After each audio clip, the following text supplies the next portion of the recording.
tassa bhagavato arahato sammāsambuddhasa. Namo tassa bhagavato arahato sammāsambuddhasa.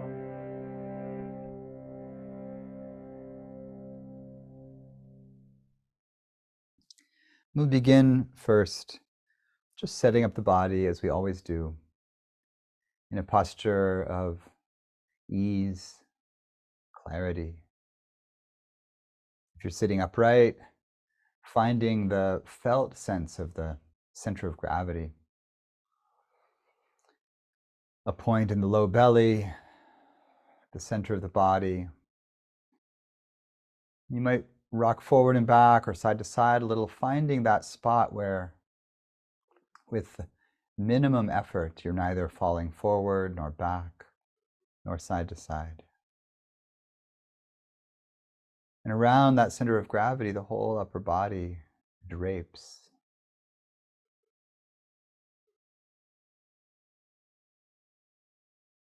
Soft and softening, letting go of effort through the postural muscles as the spine finds its alignment.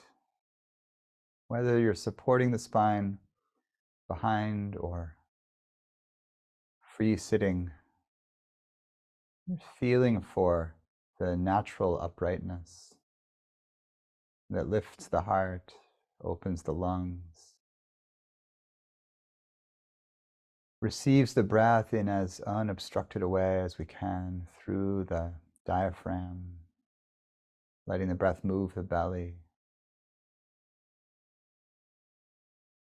letting the breath gather in the body all the way down to this center of gravity spot, and then be released upward.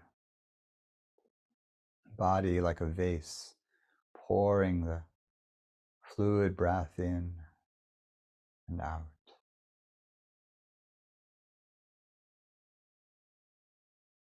Around the body of this open space, with the vase breath, arms are relaxed, falling open to the sides.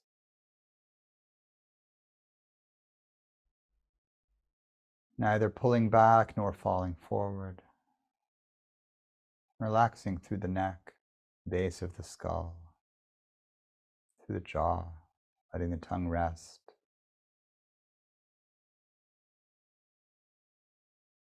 Through the face, around the cheekbones, the corners of the eye sockets, the forehead. Letting go of the social mask. And then, like a wash of ease from the crown of the head all the way down to the earth, just pouring the intention to soften, relax, all the way down the body.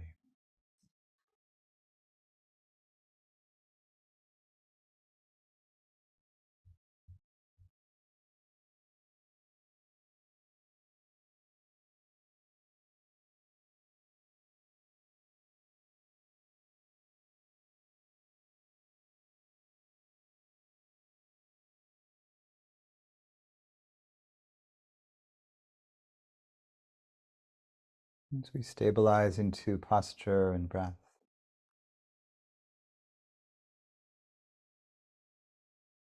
we have a sense of the anchor or the base of focus, where the mind can rest, gathering itself into a steadier, more grounded state.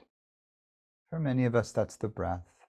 For others, it might be sounds coming and going, or the felt sense of the body and its posture, or a word like Buddho, the great mantra from the Thai forest tradition, Buddho, awake, the one who is awake. You can link Buddho to the breath, inhaling Bud, exhaling Do. Or just gently let the word spin softly in the heart, in the background. Just reminding with each spin reminding the body-mind of the pleasure of being here rather than distracted, rather than lost in fantasy or fear. Well, this is our foundation. Take a few moments to really establish that foundation as clear and unambiguous.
So we have a sense of being grounded, even a bit more in the feeling body and the heart present here. We can take up a gentle reflection into the quality called emptiness, sunyata. Emptiness is a way of recognizing that everything that we encounter is, in a way, surrounded by the stories, identities, meanings, connections that we give it based on our culture, our learning, our position. This is, in the Vipassana tradition, the foundation of the very first insight, in the sequence of insight, the differentiation of name and form.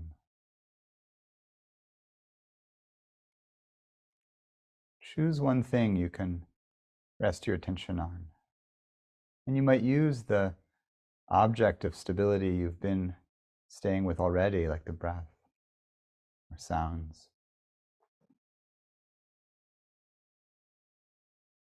If you're attending to the breath, notice that you can connect to the breath in a few different ways. You can feel the movement of the body as the musculature responds to breath. So there's sensation. And there's also perhaps an inner image of the body moving, the belly or chest rising and falling. There's the breath in the nose that's warm or cool. There's the sense of what we call in and out. You know what's happening. Breath comes in to the lungs, air comes in, air goes out. And you could connect with the breath on the meaning channel. The breath keeps us alive. The breath is divine or a spark of life. The breath is connecting us to the trees who breathe the inverse molecules as we do.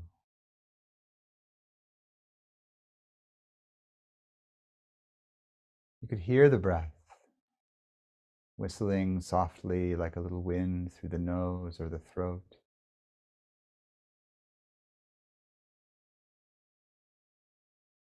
All of these ways of understanding the breath You might have an emotional connection to the breath.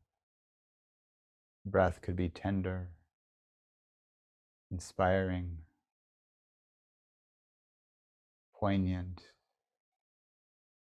It could remind you of a trauma or of a blissful experience or anything in between. Any of these channels, the sensory channels, the emotional or affect channel, the cognitive channels, every one of these adds some kind of information, a label, a story, a meaning to the experience we call the breath. Spend some time with the breath or whatever your chosen object of investigation is. Cycle a bit through the various things you can know about it. See how close to what you might call the direct experience of this is. And then see how you would describe that.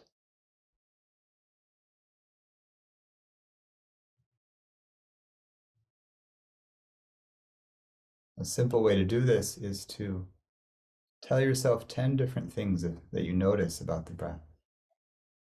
Some number. Enough to make it clear that you could go on and on describing the breath.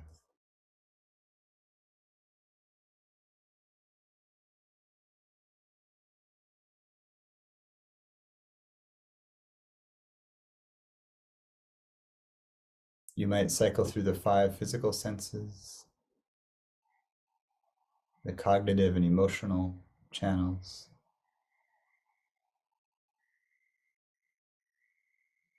And then notice that all of these pieces of information that ride along with the breath are not themselves the breath.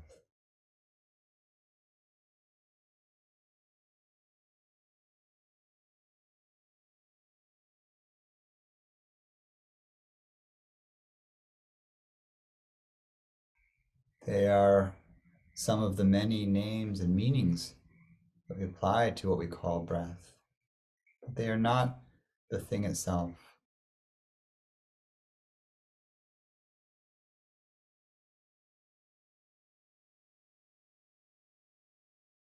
And then the question in practice, can you contact the thing itself at all? How close can you get? Or do you find just another layer of subtle, unspoken meaning there?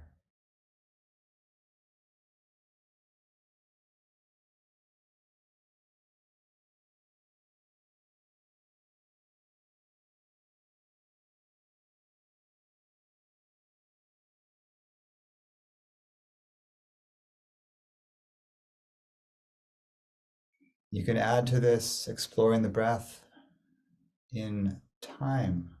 And notice, of course, that it keeps changing.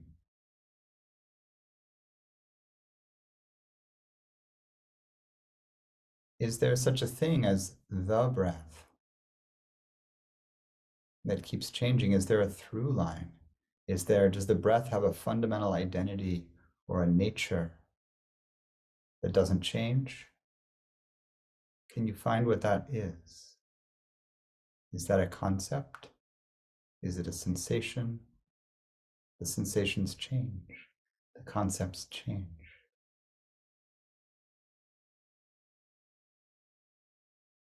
Spend some moments connecting with the impermanent nature of the breath.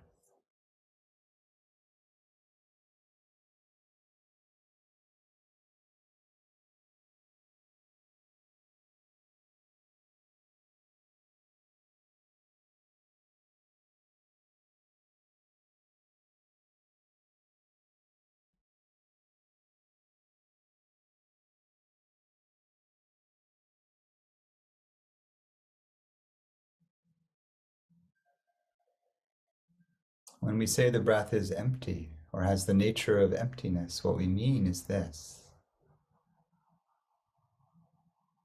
No part of it lasts for more than a moment. The beginning of the in-breath is not the same as the end of the in-breath. And when the breath turns around, that in-breath will never come again. The next in-breath resembles it only superficially. But the whole world is different since I breathed in last. And everything I can know about the breath is a kind of conceptual overlay. Words, images, feelings. The breath is empty of anything permanent, stable, universal, unchanging.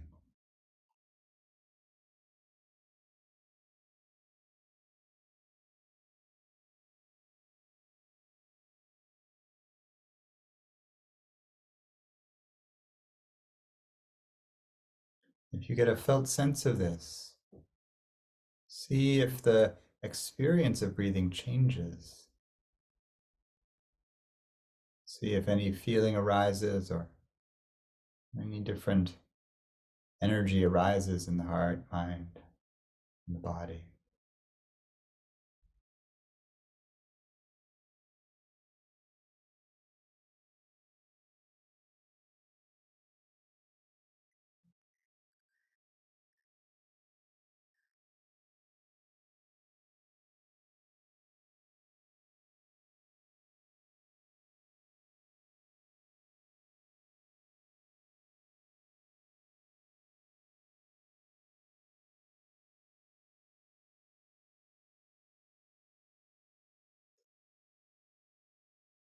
So you could stay with this or return to just grounding with the cycle of breathing or with sounds, restabilizing. Or if you want, you can open this reflection into a space of more open awareness. Let go of the anchor of attention and let attention rest in presence, witnessing everything arising through the senses, through the heart, mind. And anything that comes forward, anything that pulls the attention for a moment, you can offer a simple recognition from this lens of emptiness.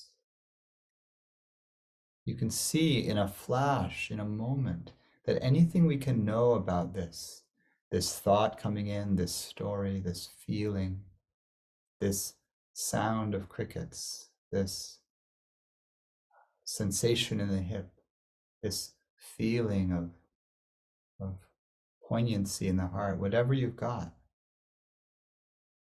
all of it has the nature of emptiness. There's names that swirl around it, concepts, meanings, contexts. And even the sensation itself is constantly changing, unfixed. We understand our sensations because of concepts.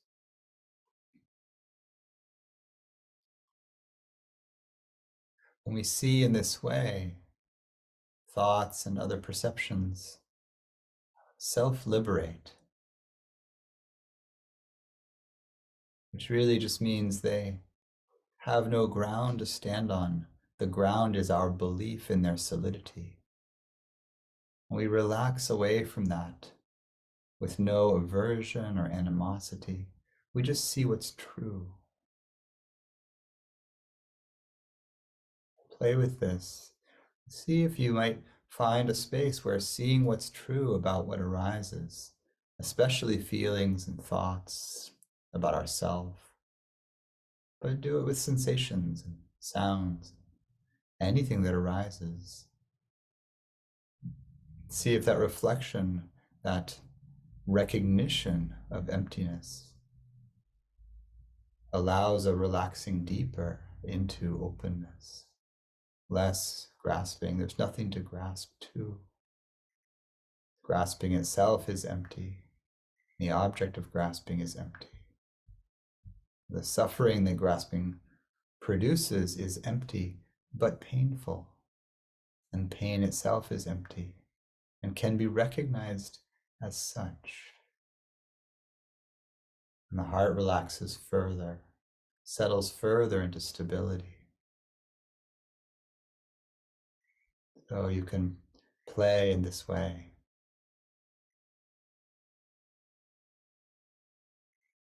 We'll sit in silence together, listening to the night or whatever moment you're in your place on the turning globe.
And this beautiful insight into emptiness, which naturally unfolds into compassion for suffering beings, is expressed as the heart mantra of the perfection of wisdom, Prajna Paramita, the mother of all the Buddhas.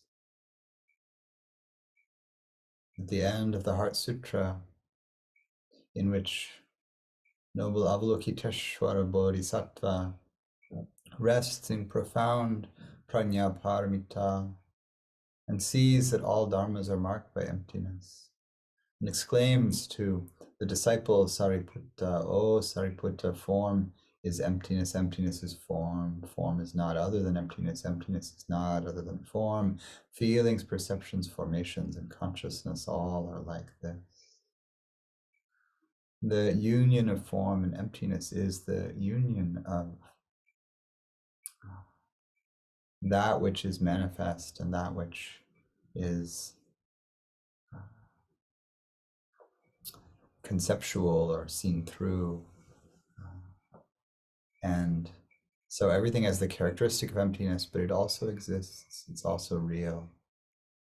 And so after seeing the entire Dharma through the lens of emptiness, the Heart Sutra ends. This is the mantra that cuts through all suffering and is true, not false. The mantra of the perfection of wisdom, of Prajna Paramita, the womb of the Buddhas, spoken thus: Gate Gate Paragate Parasangate Bodhi Swaha. Bowing to emptiness, that which dissolves. Gate Gate, gone, gone. Paragate, completely gone. Parasangate, fully, completely gone. Bodhi, awake. Swaha. It is like this. We'll end our sitting chanting the mantra of the perfection of wisdom. Gate, Gate, Paragate,